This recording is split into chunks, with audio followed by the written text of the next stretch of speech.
Hello, hello dear students. Welcome to Sri Academy of Science Karad. So, last lecture we have seen about Lloyd's mirror. Coming to the next point, we are seeing Fresnel's bioprism. जसं मी आता Lloyds मिररच्या अगोदर थोडे मी सांगितलं होतं की नक्की आपल्याला काय करायचं आहे. लॉयड्स मिरर आपलं एक कन्सेप्ट आहे. तिथं काही जास्त डेरिव्हेशन वगैरे काय सांगितलेलं नाही किंवा फॉर्म्युला वगैरे काही त्यांनी दिलेलं नाही, पण थोडं एक्सप्लेनेशन तरी सांगितलं. त्याच्याप्रमाणे मी तुम्हाला फक्त सांगितलं की त्याचा कन्सेप्ट काय आहे लॉयड्स मिररमध्ये. ठीक आहे, पॅटर्न कसा बघायला मिळतो, सेंट्रल मॅक्झिमम मिळतो की नाही. ठीक आहे, मग आता लॉयड्स मिररमध्ये आपल्याला काय कळालं की सेंट्रल मॅक्झिमा तुम्हाला मिळतच नाही किंवा तिथून खालच्या बाजूला तुम्हाला पॅटर्न बघायला मिळत नाही. फक्त पॅटर्न तुम्हाला वरच्या बाजूला बघायला मिळतोय, जिथं तुमचा पॉईंट ऑफ सोर्स आहे आणि तिथं मिररची डायरेक्शन कशी ठेवल्या त्याच्यावर. ओके, फ्रिंजमेंटचं इक्वेशन आपण जे बघितलं वायडीएससी मध्ये तेच इक्वेशन तुम्हाला त्या लॉयड्स मिररमध्येही तुम्हाला बघायला मिळालं. आता तुम्हाला बघायचं आहे तो म्हणजे फ्रेस्नेल्स बायप्रिझम बघायचा आहे. आता कंडिशन जर आपण बघितल्या वायडीएससी मध्ये आपण ब्राईट पॉईंट बघितला किंवा डार्क पॉईंट बघितला, तिथं कंडिशन कशी होती, एक म्हणजे एन लॅम्बडा, दुसरा म्हणजे 2n-1 लॅम्बडा बाय 2 असे त्या कंडिशन होतात, कन्स्ट्रक्टिव्ह इंटरफरन्स आणि डिस्ट्रक्टिव्ह इंटरफरन्स. पण त्याच्याबरोबर अपोजिट आपल्याला ते बघायला मिळालं. कशामध्ये, तर त्या लॉयड्स मिररमध्ये. ठीक आहे, म्हणजे जिथं पॉईंट मॅक्झिमम होता तिथं तुम्हाला 2n-1 लॅम्बडा बाय 2 किंवा लॅम्बडा डी अपॉन 2d असं ते इक्वेशन मिळतंय. आणि मिनिमासाठी किंवा डार्क पॉईंटसाठी तुम्हाला n lambda D upon D किंवा n लॅम्बडा अशी तुम्हाला ती कंडिशन तुम्हाला लॉयड्स मिररमध्ये बघायला मिळते. ठीक आहे, आता येतोय कुठं, आता येतोय फ्रेस्नेल्स बायप्रिझम मध्ये. ठीक आहे, लक्षात घ्या. आता फ्रेस्नेल्स बायप्रिझम म्हणजे आपण काय सांगतोय, आपण एक अगदीच स्मॉल प्रिझम कन्सिडर करतोय, व्हेरी स्मॉल प्रिझम, आणि त्याचा रिफ्रॅक्टिंग अँगल किती असणार आहे, आपण 1 डिग्री. त्याचा रिफ्रॅक्टिंग अँगल किती असणार आहे, 1 डिग्री. असे दोन प्रिझम मी घेतले, दोन प्रिझम, आणि ते दोन प्रिझम मी एकत्र केले, म्हणजे ते प्रिझम मी जोडल्यामुळं मला हे प्रिझम असे काहीतरी बघायला मिळाले की जेणेकरून तिथला रिफ्रॅक्टिव्ह अँगल हा 1 डिग्री, इकडचा रिफ्रॅक्टिव्ह अँगल मला 1 डिग्री, आणि तो बायप्रिझम मी इथं कन्सिडर केला. म्हणून त्याला काय म्हणलं, बायप्रिझम. म्हणजे दोन प्रिझम एक केला म्हणून त्याला आपण म्हणतोय बायप्रिझम. ठीक आहे, म्हणजे आता ह्या रिफ्रॅक्टिंग अँगल पहिल्या प्रिझमचा, हा रिफ्रॅक्टिंग अँगल दुसऱ्या प्रिझमचा. मग ह्याला मी म्हणतो let us consider this as alpha. मग ह्या अँगलला आपण किती म्हटलं आता इथं, alpha. Alpha is the refracting angle of the prism. ठीक आहे, मग ह्या पहिल्या प्रिझमचा इथं तुम्हाला अल्फा मिळतोय, दुसऱ्या प्रिझमचा तुम्हाला इथं अल्फा तुम्हाला मिळतोय. ठीक आहे, आता काय होणार, आता आपल्याला माहित आहे की ज्या वेळेला लाईट आपण प्रिझम मध्ये पास करतो तर ती प्रिझम मध्ये काय होणार आहे, ते प्रिझम मध्ये बेंड होणार आहे. प्रिझम मध्ये काय होणार आहे, बेंड होणार आहे टुवर्ड्स दी नॉर्मल, कारण light travels from rarer medium to denser medium. Okay, आता पॅटर्न जर बघायचं असेल तर पुन्हा आपल्याला कोरंट सोर्सेस आणले पाहिजेत, आणि ते कोरंट सोर्सेस म्हणजे दोन्ही सोर्सेस, एक म्हणजे S1, दुसरा म्हणजे S2. आता जसं लॉयड्स मिररमध्ये एकच सोर्स दिला होता, तसंच आपल्याला बाय प्रिझम मध्ये पण आपल्याला एकच सोर्स दिलेला आहे, आणि तो सोर्स म्हणजे इथं S. आता फिगर बघा, तिथं काय केलं, एक सोर्स कन्सिडर केलाय, एका ठराविक अंतरावरती आपण हे प्रिझम प्लेस केलाय, आणि तो प्रिझम म्हणजे कोणता प्रिझम, बाय प्रिझम आपण त्याला म्हणतो. आणि थोडं बघितलं तर एक स्क्रीन आहे, सेंटर पॉईंट O आहे. ठीक आहे, आणि तो कुठेतरी वरती आता पॅटर्न तुम्हाला बघायला मिळेल. ओके, मग आता कशा पद्धतीने लाईट ट्रॅव्हल करणार आहे, काय होईल. आता दोन सोर्स असल्याशिवाय तर आपल्याला पॅटर्न बघायला मिळणार नाही. सध्या तर आपल्याला एकच सोर्स आहे, मग एका सोर्स पासून आपल्याला ते दोन सोर्सेस क्रिएट करायचे. म्हणजे आपल्याला दोन्ही सोर्स मध्ये डिस्टन्स किती पाहिजे, स्मॉल डी पाहिजे. ओके, तो डिस्टन्स आपल्याला इथं मिळणार आहे, आणि त्याचबरोबर सोर्सेस पण आपल्याला दोन मिळणार आहेत. कसे मिळतात ते बघा. आता इथून ती लाईट ट्रॅव्हल केली, ती कुठे गेली, त्या प्रिझम मध्ये गेली. इथून ती लाईट ट्रॅव्हल करून कुठे आली, प्रिझम मध्ये आली. ठीक आहे, आता प्रिझम मध्ये आल्यानंतर तिथून काय झाली, ती लाईट बेंड होणार. तिथून ती लाईट काय होणार आहे, बेंड होणार, आणि बेंड झाल्यानंतर ती डायरेक्टली अशी जाईल, ती डायरेक्टली इथं अशी जाईल. ठीक आहे, म्हणजे इथून ती सरळ स्ट्रेट न जाता तो बेंड झाला आणि कुठे गेला, स्ट्रेट त्या स्क्रीनवरती गेला. कळतंय. ठीक आहे, म्हणजेच हा अँगल तुमच्या लक्षात आला का नाही, इकडचा अँगल कोणता, तर हा अँगल म्हणजे तुमचा डेव्हिएशन, जे तुम्हाला ऑलरेडी 11th मध्ये झालेला आहे. ठीक आहे, डेल्टा. मग आता एखादा फॉर्म्युला काय आठवत आहे का, delta is equal equal to डेव्हिएशनचा डेल्टा इज इक्वल टू, बघा बरं किती लोकांना आठवतं, delta is equal to A mu minus one असं ते इक्वेशन आहे. किती लोकांना आठवतंय बघा, A mu minus one, A mu minus one. पण आता ए म्हणजे काय, त्या प्रिझमचा रिफ्रॅक्टिंग अँगल आहे, पण इथं रिफ्रॅक्टिंग अँगल काय घेतला आपण, अल्फा कन्सिडर केलाय. त्यामुळे इथं ए च्या ठिकाणी मला काय मिळेल, अल्फा बघायला मिळेल. Delta is equal to alpha in bracket mu minus one. What is mu, mu is the refractive index of the prism by prism. Okay, मग तसं मला इकडे पण डेव्हिएशन मिळेल, इथं पण मला सेम फॉर्म्युला बघायला मिळेल. पण आता त्याचं काय आपल्याला घेणं देणं नाही, पण तुम्हाला माहिती असावं म्हणून मी तुम्हाला ते एक्सप्लेन केलेलं आहे. ठीक आहे, आता ही लाईट गेली प्रिझम मध्ये, गेल्यानंतर तो बेंड झाला, तो इथं पोहोचला, इथून तो इथं पोहोचला. तसंच मी अजून एक लाईट ट्रॅव्हल करतोय, तो इथं गेला, इथून तो इथं आला, पुन्हा ती लाईट बेंड झाली, पुन्हा ती लाईट बेंड झाल्यानंतर ती लाईट अशी इकडे गेली, ती लाईट इथून अशी इकडे गेली. ठीक आहे, म्हणजेच काय झालं रे, पुन्हा ती लाईट बेंड होऊन पुन्हा तुम्हाला त्या स्क्रीनवरती जाऊन पोहोचली, क्रॉस झाली. ओके, इकडं पण ती लाईट ट्रॅव्हल करत गेली. आता काय मिळालं तुम्हाला, इथं पॅटर्न तुम्हाला बघायला मिळाला. तुम्हाला काय बघायला मिळाला, पॅटर्न बघायला मिळाला, आणि तो म्हणजे इंटरफरन्स पॅटर्न. ठीक आहे, म्हणजे आता आपण, तुम्ही म्हणाल पॅटर्न कसं काय बघायला मिळाला, कारण दोन सोर्स असल्याशिवाय आपल्याला पॅटर्न बघायला मिळत नाही. मग आता जे लाईट्स गेले बघा, आता काय होतं, इथून एक लाईट पास केली, इथून एक दुसरी लाईट पास केली, इथून एक लाईट पास केली, इथून एक दुसरी लाईट पास केली.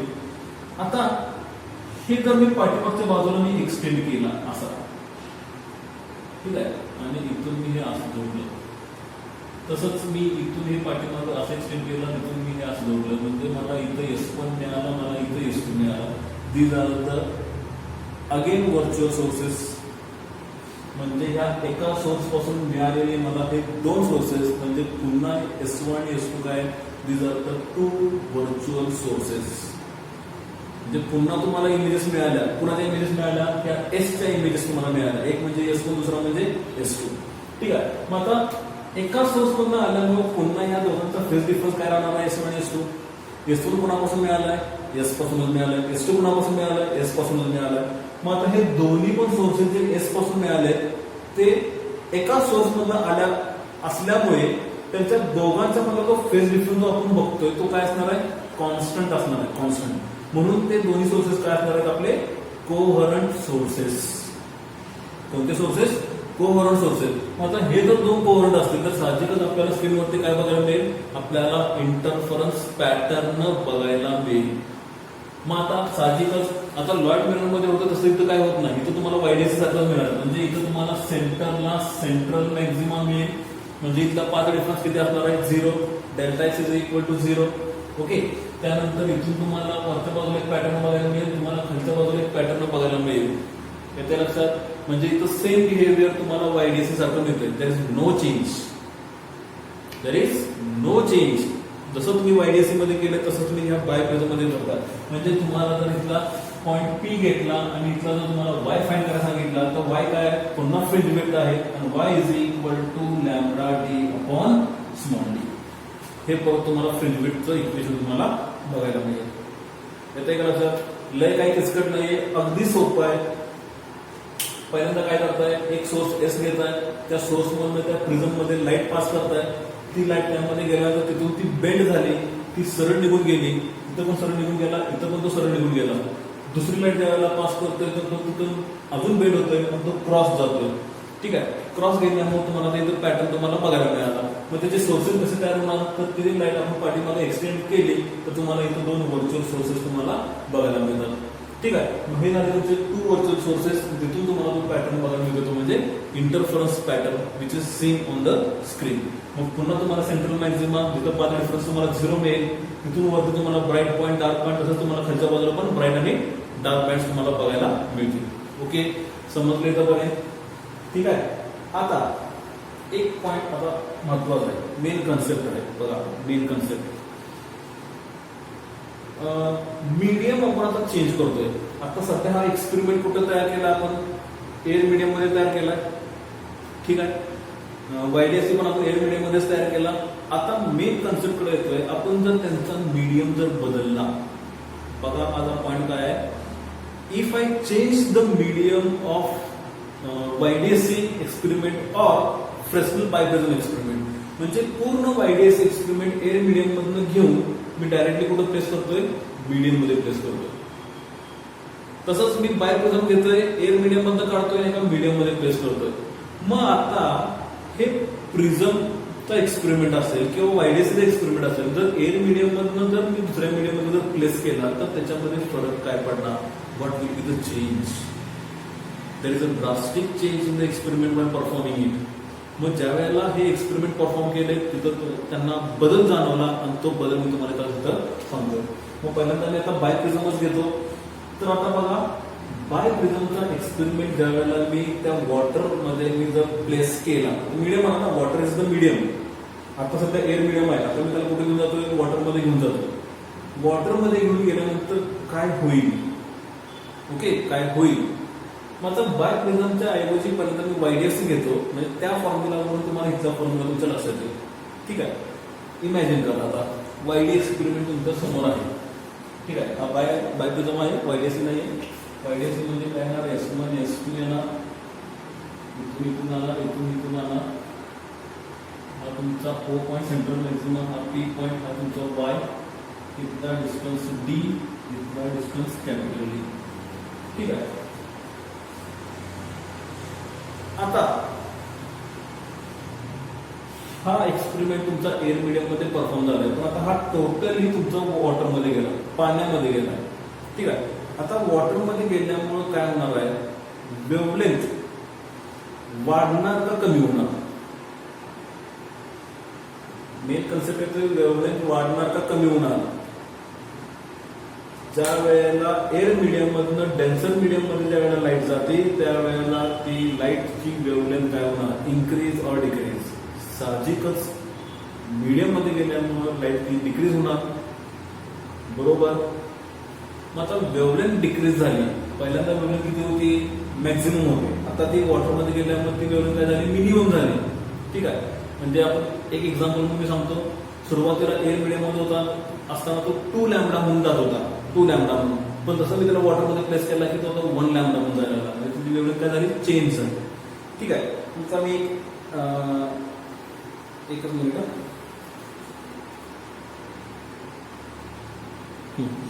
तर तिथे मी तुम्हाला डायरेक्टली इक्वेशन देतो. मी वॉटर मध्ये गेल्यानंतर त्याच्यामध्ये चेंजेस काय झाला, म्हणजे आता फ्रिंज विड्थ जी आपल्याला बघायला मिळाली, ती फ्रिंज विड्थ किती होती, y = lambda d upon small d, असं जे इक्वेशन होतं. पण आता वॉटर मध्ये गेल्यानंतर मी काय म्हणतो, y' म्हणतो. ठीक आहे. मग हा तुमचा y a साठी, आता मला हे वॉटर साठी पाहिजे तर मी w म्हणतो, विच इज इक्वल टू, तिथं काय मिळणार आहे तुम्हाला, y अपॉन म्यू. म्हणजे इथं तुमची फ्रिंज विड्थ काय होणार आहे, इथं तुमची फ्रिंज विड्थ डिक्रीज होणार आहे इन YDSC एक्सपेरिमेंट. हा फॉर्म्युला नोट डाऊन करून घ्या, very important formula, very important formula. y' म्हणजे इथं वॉटर आला, नुसता y म्हणजे एअर आला, म्हणजे y' y अपॉन म्यू. आता याचं काही जास्त एक्सप्रेशन नाहीये, पण जसं तो वेव्हलेंथ त्याची कमी झाल्यामुळे तो पॅटर्न तुमचा काय होणार आहे, कमी होणार आहे. याच्या लक्षात, म्हणजे इथंच तुम्हाला आन्सर मिळतंय, वेव्हलेंथ कमी झाल्यामुळे तुम्हाला काय मिळणार आहे, इथं डायरेक्टली तुम्हाला फ्रिंज विड्थ कमी मिळणार आहे. याच्या लक्षात.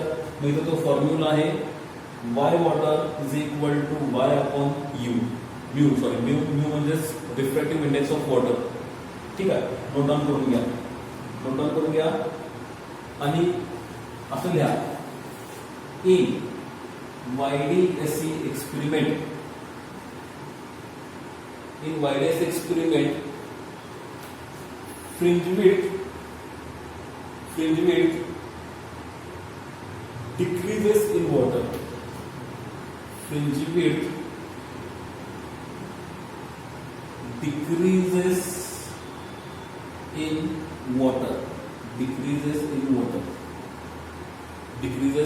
water. नोट डाऊन करून घ्या आहे आणि हा फॉर्म्युला तुम्ही लिहून घ्या.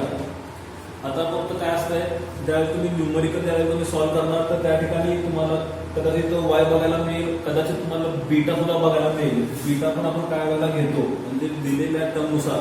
असं काय नाही की इथं फक्त वायस दिलाय तर वायस घ्यायचा आहे, तर काय वेळेला तुम्हाला बीटा पण दिला असणार आहे, बीटा घेऊ शकताय, किंवा तुम्हाला त्यावेळेला एक्स पण सांगितलं असेल, एक्स पण तुम्ही घेऊ शकताय. ठीक आहे, doesn't matter what it is given, you should know what it has taken over there. Okay, तुम्हाला ते माहित पाहिजे की काय घेतलंय ते. ठीक आहे, आता हे समजलं असेल तर आपण बायप्रिझमकडे जाऊया.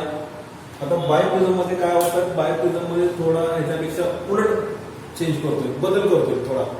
काय बदल करतोय, आता ज्या वेळेला वायडीएस एक्सपेरिमेंट आपण पूर्णपणे वॉटरमध्ये घेऊन गेल्यामुळे तिथं जरा त्याचा चेंजेस बघायला मिळाले. तिथं फ्रिंज विड्थ वाढायच्याऐवजी तिथं फ्रिंज विड्थ काय झाली, तिथं कमी झाली.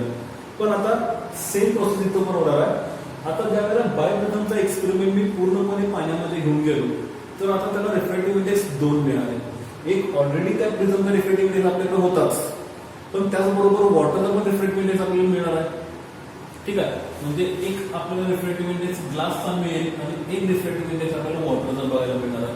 ठीक आहे, मग आता वायडीएससीचा एक्सपेरिमेंट ज्यावेळेला मी वॉटरमध्ये घेऊन गेलो, तर तो काय झाला, तिथं फ्रिंज विड्थ त्याची डिक्रीज झाली, डिक्रीज. ठीक आहे, पण बाय प्रिझमचा त्यामध्ये घेऊन गेल्यानंतर तिथं फ्रिंज विड्थ त्याची इन्क्रीज झाली, इन्क्रीज, बदल, चेंज, उलट झालं. वायडीएस एक्सपेरिमेंट पाण्यामध्ये नेल्यानंतर तुझी फ्रिंज विड्थ काय झाली, कमी झाली. पण बाय प्रिझम पाण्यामध्ये नेल्यानंतर बाय प्रिझमची फ्रिंज विड्थ वाढली. कशामुळं, तर अजून एक रिफ्रॅक्टिव्ह इंडेक्स त्यामध्ये वाढल्यामुळं. ऑलरेडी ग्लास तर होताच, पण त्याचबरोबर वॉटरही आला आणि त्यामुळे फ्रिंज विड्थ काय झाली, इन्क्रीज झाली. तर इथं तुम्हाला ते एक्सप्रेशन मी तुम्हाला सांगेन, ते एक्सप्रेशन काय द्यायचं ते. ठीक आहे, मग आता जसं तुम्ही इथं एक्सप्रेशन आता वायडीएससी साठी घेतलेलं आहे, तसं मी एक्सप्रेशन तुम्हाला इथे लिहून देतो, ते नोट डाऊन करून घ्या. Very important formula it is. Please note down. Y water is equal to mu g minus 1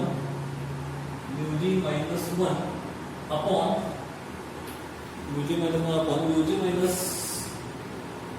mu w into y a. This is the formula for biprism experiment.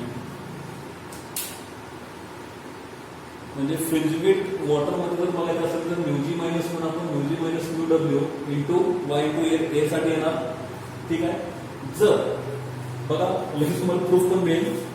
Suppose जी म्हणजे म्यूजी जर मी 0 केला, 0 म्हणजे मी जर हा prism काढून घेतला, थोडक्यात परत तो वायडीएससी झाला. थोडक्यात प्रिझम काढला म्हणजे वायडीएससी झाला ना. मग 2 सोर्सेस मी कन्सिडर करणार, मग 2 सोर्सेस मधून मला ते पॅटर्न बघायला मिळेल, इंटरफरन्स पॅटर्न. ठीक आहे, मग म्यूजी जर 0 झाला तर फक्त वॉटरच राहिला. मग वॉटर राहिला तर इथं बघा बरं इक्वेशन काय येत आहे, which is equal to 0 minus 1 upon 0 minus mu W into Y air आणि मायनस मायनस कॅन्सल म्हणजेच Y air upon mu W. म्हणजे तुम्हाला परत हे इक्वेशन मिळालं, त्याच्यावरून तुम्हाला हे इक्वेशन मिळालं. म्हणजे वायडीएस एक्सपेरिमेंट तुमचा प्रूव्ह होतोय की तिथं फ्रिंज विड्थ तुमची काय होणार आहे, डिक्रीज होणार आहे. पण इथं मात्र फ्रिंज विड्थ त्याची काय होणार आहे, इन्क्रीज होणार आहे. ह्याच्यासाठी मी एक एक्झाम्पल तुम्हाला घेणार आहे, म्हणजे तुमच्या लक्षात येईल की तो इन्क्रीज कशा पद्धतीने होतो. ठीक आहे, एक एक्झाम्पल मी घेतो. मग त्यासाठी पहिल्यांदा हे नोट डाऊन करा, दिस इज द मेन फॉर्म्युला. ठीक आहे, अजून एक फॉर्म्युला आहे, तो तुम्हाला सांगू का नको हा प्रश्न पडला मला. तर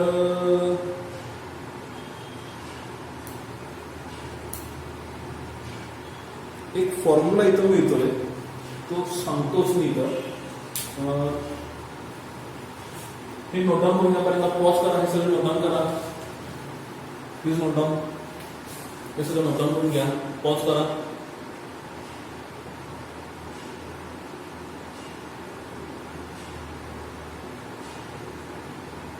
ठीक आहे, रब करो.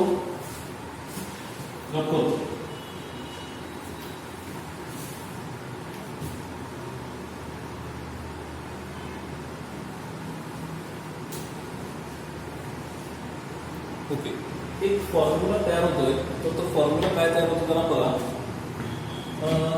ह्या दोन्ही सोर्स मधला डिस्टन्स किती आहे आपल्याकडे डी. मग इथला डिस्टन्स किती येणार आहे, d/2. इथला डिस्टन्स किती येणार आहे, d/2. ठीक आहे, मग आता इथं मला एक ट्रायंगल कन्सिडर करायचा आहे.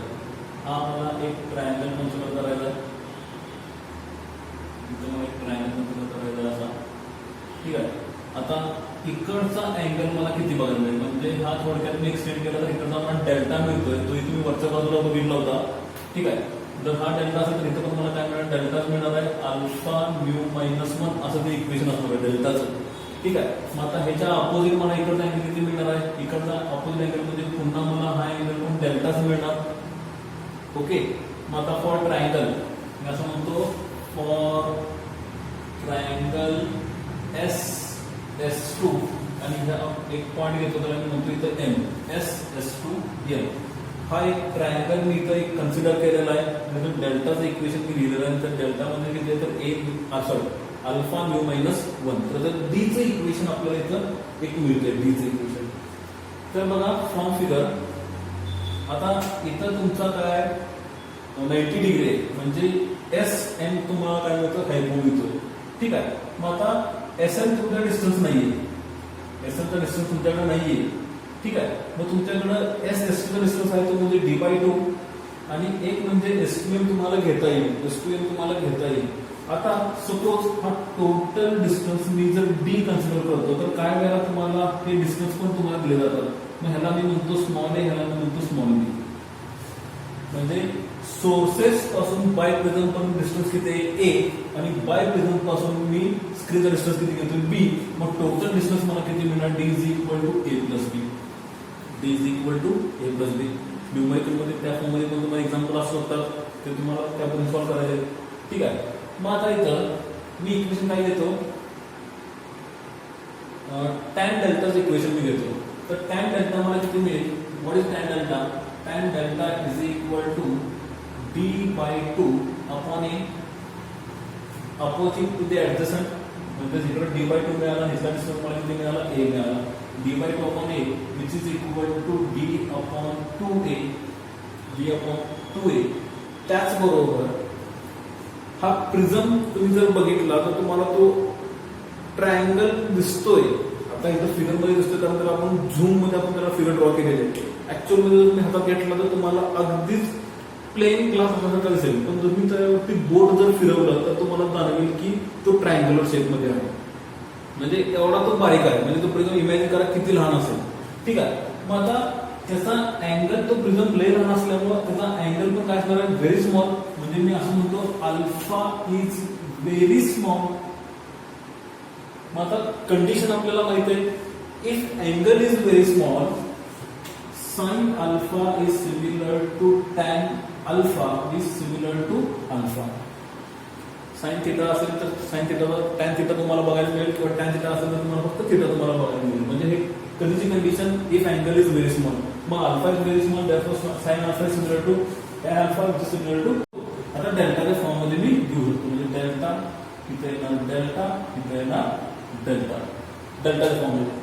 ठीक आहे. मग इक्वेशन मला काय मिळेल, delta is equal to D upon 2A. ह्याला मी म्हणतो equation number first. Delta is equal to D upon 2A, equation number first. आणि दुसरं इक्वेशन म्हणजे काय ना, दुसरं इक्वेशन म्हणजे हे डेल्टाचं equation. Delta is equal to alpha in bracket mu minus 1, equation number 2. आता इथं दोन्हीकडे लेफ्ट हँड साइड तुमचं सेम आहे, जेणेकरून तुम्ही राईट हँड साइड तुम्ही इक्वेशन दाखवू शकता. From 1 and 2, from 1 and 2, what you will get? B upon 2A is equal to alpha mu minus 1. Therefore, arrange the equation B is equal to 2A mu minus 1 alpha. इथं तुम्हाला एक equation मिळालं. आता हे equation तुम्ही त्या air medium साठी घेताय, म्हणजे इथं तुम्ही त्याला एअर मीडियम द्या. D air is equal to 2A mu minus 1 alpha. ठीक आहे. D air is equal to 2A mu minus 1 alpha. ठीक आहे. हा आपण एक पॉइंट नोट डाऊन करूया. पॉज करा, नोट डाऊन करा, पॉज करा, नोट डाऊन करा.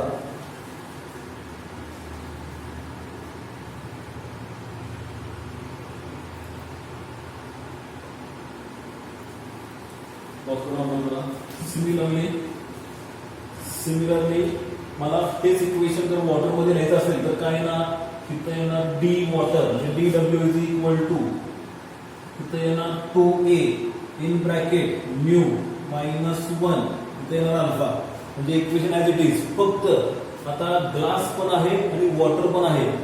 ठीक आहे, ग्लास पण आहे वॉटर पण आहे त्यामुळे इक्वेशन तुम्हाला काय मिळणार आहे तिथं मिळणार आहे तुम्हाला वॉटर आणि ग्लास. वॉटर आणि ग्लास म्हणजे glass with respect to water म्हणजे म्यू जी आपण म्यू डब्ल्यू असं ते इक्वेशन असणार आहे. लिहितो मी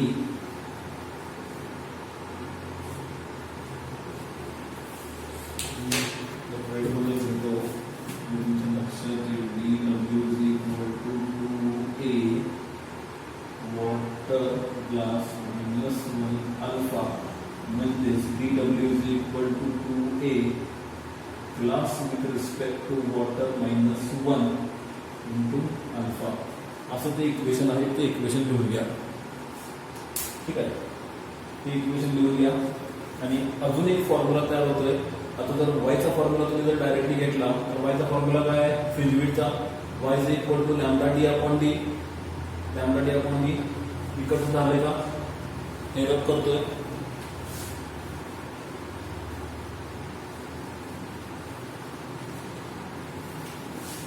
we know y is equal to lambda d upon small d therefore y is equal to lambda. आता इथं d आहे तो म्हणजे d म्हणजे काय d is equal to a plus b आहे. ठीक आहे, ती व्हॅल्यू मध्ये इथून घेतो a plus b divided by जर आता a मिडियम मध्ये जर असेल तर a मिडियमचे इक्वेशन काय आहे तर हे इक्वेशन तुम्हाला मिळेल म्हणजे की 2a u minus 1 अल्फा. म्हणजे एखादं न्यूमरिकल तुम्हाला दिलं असेल तर न्यूमरिकल मध्ये तुम्हाला जर रिफ्लेक्टिव्ह इंडेक्स जर फाइंड करायचा असेल तर तुम्हाला हा फॉर्म्युला इथं यूज करायचा आहे. इथे लक्षात म्हणजे तुम्हाला म्यू जर काढायचा असेल तर तुम्हाला जसा फॉर्म्युला तुम्हाला डी जर दिला होता त्यामध्ये म्यू येतोय तो फॉर्म्युला फक्त त्या फ्रिंज विड्थ मध्ये फक्त तुम्हाला काय करायचं आहे सबस्टिट्यूट करायचं आहे की जेणेकरून तुम्हाला ते इक्वेशन मिळणार आहे. आणि सपोज हे जर पूर्ण एक्सपेरिमेंट जर पाण्यामध्ये असेल तर पुन्हा तुमचा एक फॉर्म्युला तुम्हाला इथे मिळतोय. तर तुम्हाला ग्लास आणि वॉटरचं विथ रिस्पेक्ट टू मिडियमसाठी इक्वेशन तुम्हाला मिळतंय. तर तुम्हाला ऑलरेडी माहित आहे की ग्लासचा इंडेक्स किती असतो आणि वॉटरचा इंडेक्स किती असतो. ठीक आहे, म्हणजे तुम्हाला माहित पाहिजे ग्लास आपल्याला किती मिळतोय यूजी इज इक्वल टू 1.5 आणि mu water is equal to 1.33. These are the refractive indices किंवा refractive index for glass and water. आता लक्षात हे झालं तुमचं y एअर साठी. जर तुम्हाला y वॉटर साठी जर पाहिजे असेल तर तुम्हाला हेच इक्वेशन मिळणार आहे. फक्त इथंच इक्वेशन तुम्हाला काय मिळणार आहे UG upon mu W minus 1 into alpha. ठीक आहे, हे दोन्ही इक्वेशन लिहून घ्या. त्यांना मी म्हणतो y एअर साठी तसंच y वॉटर साठी पण लिहून घ्या. y वॉटर साठी काय ना y water is equal to lambda a plus b divided by 2a mu g upon mu w minus 1 into alpha. ठीक है, नोट डाउन करा. Please note down the formulas. These are the main formulas which are very important in numericals for JEE and NEET. हे तुम्हाला पुस्तकात कुठं दिलेलं नाहीये. ह्या कन्सेप्ट आहेत की जिथं तुम्हाला एक्सप्लेन केल्या आणि त्याबरोबर तुम्हाला फॉर्म्युला दिलेले. ठीक आहे, हे फॉर्म्युला तुम्हाला येणं गरजेचं आहे. त्यामुळे फॉर्म्युला तुम्हाला वेगळं येईल. जसं मी प्रत्येक वेळेस सांगत असतो की टॉपिक झाल्यानंतर आपल्याला एक प्रॉब्लेम सॉल्व्ह करण्यासाठी आपण एका पेजवर सगळे फॉर्म्युला लिहून काढतोय. तसेच हे फॉर्म्युला आहेत. हे formula are the very important formula to solve JEE question and NEET questions. एक एक्झाम्पल आपण आता इथे सोडवतोय. हे नोट डाउन करून झालं तर बघा एक एक्झाम्पल घेऊया.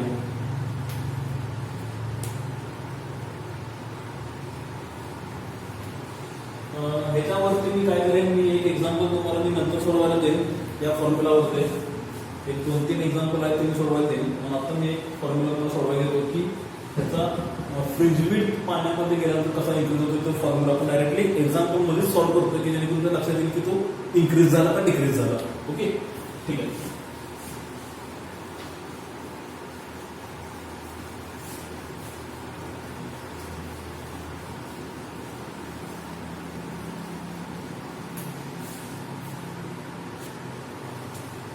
Example,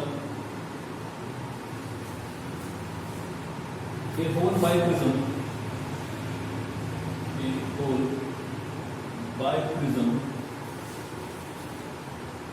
experiment is immersed in water,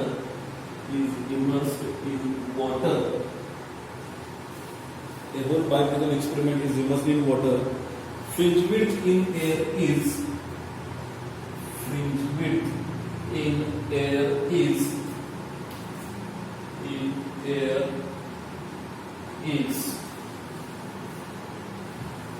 y air किंवा बीटा मध्ये घेतो beta air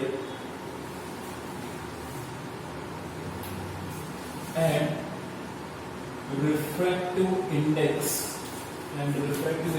of material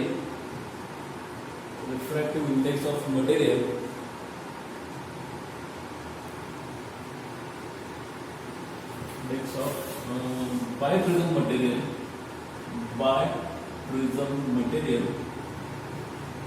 material and water are 1.5 and 1.33 respectively. 1.5 and 1.33 respectively. Find value of fringe width. Find value of fringe width in water. Options: A, beta air, B, 2 beta air, C, 3 beta air, D, beta air upon 3. If you know the formula, you can solve it before I put solve over here. ठीक आहे. Pause करा आणि solve करा. Pause the video and solve before I solve. ठीक आहे. Solution बघायला आपल्याला आता इथं आता बऱ्याच जणांनी सोडवलं असेल, पॉज करून सोडवलं असेल, आन्सर आला असेल, तो फक्त चेक करा ना सुटलेला नाही त्यांनीही बघा म्हणजे कसं सॉल्व्ह करायचं ते. एक म्हणजे तुम्हाला काय दिलं आहे क्वेश्चन परत रीड करून घ्या. A whole biprism experiment is immersed in water, म्हणजे सगळा बायप्रिझम एक्सपेरिमेंट कुठं प्लेस केलाय, वॉटरमध्ये प्लेस केलाय. ठीक आहे. फ्रिंज विड्थ इन एअर किती आहे तर बीटा एअर, म्हणजे एअर मधली फ्रिंज विड्थ किती आहे तर बीटा एअर, आणि बीटा एअर मध्ये किती असणार आहे तुम्ही इथे लिहितो beta air is equal to lambda D upon small D, एवढं इक्वेशन देईल. ठीक आहे. त्याच्यानंतर refractive index of biprism material and water are, म्हणजे इंडेक्स तुम्हाला दिलेला आहे कशाचा, मटेरियलचा आणि वॉटरचा. मग तो किती बायप्रिझमचा 1.5 आणि वॉटरचा किती 1.33. ठीक आहे. काय करायचं आहे, find value of fringe width in water. वॉटरसाठी फ्रिंज विड्थ आपल्याला फाइंड करायचं आहे. मग आता एक तर ती इन्क्रीज होणार का डिक्रीज होणार आहे, कन्सेप्ट आपल्याला माहिती आहे ती इन्क्रीज होणार आहे. मग कशी इन्क्रीज होणार आहे ते बघूया. ठीक आहे.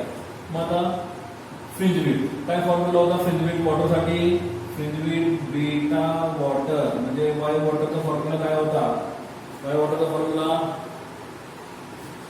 तो फॉर्म्युला घ्या काय होता mu g minus 1 upon mu g minus mu W the beta A. ठीक आहे. सगळ्या व्हॅल्यूज पुट करा. What will be the values, mu g किती 1.5 minus 1 upon 1.5 minus 1.33, then beta air. Solve करा किंवा डायरेक्ट तुम्ही म्यूजिक कसं घेतला, म्यूजिक 2/3 तरी घेतला तरी चालेल आणि इकडं 4/3 घेतला तरी चालेल. ठीक आहे. ग्लास आणि वॉटरसाठी सॉल्व करा आणि तुम्हाला फायनल आन्सर मिळेल beta water is equal to 3 times beta air. 3 times beta A. Means what is the answer? Option number C. आला का झाला का इन्क्रीज किती पटीने वाढला 3 टाइम्स तो इन्क्रीज झाला किती इन्क्रीज झाला 3 टाइम्स तो इन्क्रीज झाला आणि अपोजिट तुम्ही वायडीएससी मध्ये जर करायला गेला तर तो काय होणार 3 टाइम्स तो डिक्रीज होणार आहे म्हणजे तुम्ही जर उलट सॉल्व करायला गेला तर तुमच्या लक्षात येईल की तो कमी होतोय येतं लक्षात म्हणजे if YDS experiment is placed in water fringe width decreases and if bipresm is placed in water fringe width increases these are the difference between YDS and bipresm for fringe width in water ठीक आहे म्हणजे वॉटरची concept तुम्हाला आता clear झाली असेल ठीक आहे hope so you have like the lecture तुम्हाला हे लेक्चर नक्कीच आवडलं असेल तुमच्या कन्सेप्ट क्लिअर झाले असतील आणि तरीही जर तुमच्या अजून काय शंका असतील तर तुम्ही मला व्हॉट्सअपला मेसेज करू शकता तुम्हाला माझा नंबर माहित आहे ठीक आहे आणि जर नक्कीच लेक्चर जर तुम्हाला आवडलं असेल तर please like the lecture like करायला विसरू नका आणि जर सबस्क्राईब करायचं राहिलं असेल तर प्लीज त्याला सबस्क्राईब ही करून टाका ठीक आहे ओके